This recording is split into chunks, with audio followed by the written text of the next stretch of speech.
Cobra is a classic sports car from the 1960s. I love Cobras. Not the skinny kind they made for a couple of years, but the fat one. You see them every once in a while. A Cobra is low and all curved and super fat, like a chunky bug that's pumped up like a balloon. It isn't a family car. It's just 2 seats, a steering wheel, and pedals on the floor. It's a machine. The racing tires are really fat. The wheel wells over each tire flare out like big angry lips. The front end of a Cobra looks like a snake, with 2 headlights like eyes and a big mouth, the radiator hole, that could suck the pavement right up into it. It's the nastiest looking fast car on the road. I love Cobras. I've built plastic models of them. I've bought magazines about them. I once went to an auto show with my father, and they had a red racing Cobra there. The shine was so thick, it seemed like if you dipped your finger into it, it would be hot and wet. But they wouldn't let you get near enough to touch it. As if it's so hot it'll burn you, I remember telling my father. He laughed. Cruise nights at a drive-in restaurant in the next town sometimes had a Cobra too.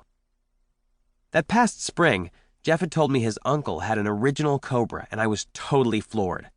He had restored it from a used one he bought in New York where he lives. I had never seen the car, but Giff told me it was a red one. The kind you like, he had said. People don't really talk to me much in school, or notice me. Not even adults. My mother says it's because I don't get out there. But Giff and I had been friends for a long time. We never really said much to each other, but we did stuff almost every day. I always got his jokes, and I think he liked that. I remember feeling it was so cool that he knew I liked red Cobras. Giff had said his uncle sometimes brought it up to his house, and he got to ride in it. But I didn't get why I had never seen the car. I've never even seen your uncle, I said. Giff was flipping through a stack of comics he had taken down from a shelf. He chose one and slumped in a chair with it. He didn't say anything. I don't have an uncle, I went on. I don't get the whole uncle thing. It's just me and my parents. Neither of them had sisters or brothers. He still didn't say anything, so I just kept on babbling. Uncles always seem like these guys who get to have all the cool stuff fathers never get to have. Finally, he dropped his comic into his lap and looked at me. Yeah, well, my Uncle Chuck has a Cobra, and he's coming over next weekend. I think my heart thumped really loudly. Saturday? Next Saturday? He shook his head. No, the weekend after. The 9th, I think my mother said. Maybe we'll drive over to your house in the car. He pushed the comic book off his lap. Really? He got up. My mom said she got me 2 Avengers and a Spawn, the one where he bites through to another world, but she hid them because I yelled at her.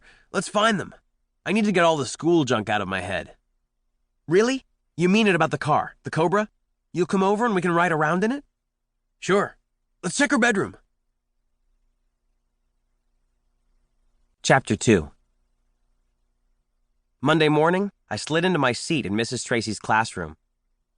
It seems strange now to think that I didn't know anything about Jessica Feeney then.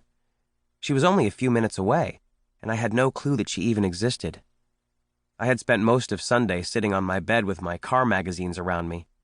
The window let all the warm air in, and I remember wondering if it would still be warm 13 days later when the Cobra came. My seat in class was the first one in the first row by the hall door.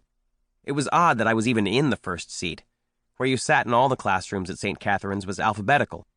In every year before, there were kids sitting in front of me. Bender isn't usually the first name. Kids with last names like Anderson or Arnold or Baker were some of the ones who sat in front of me in 4th, 5th, and 6th grade.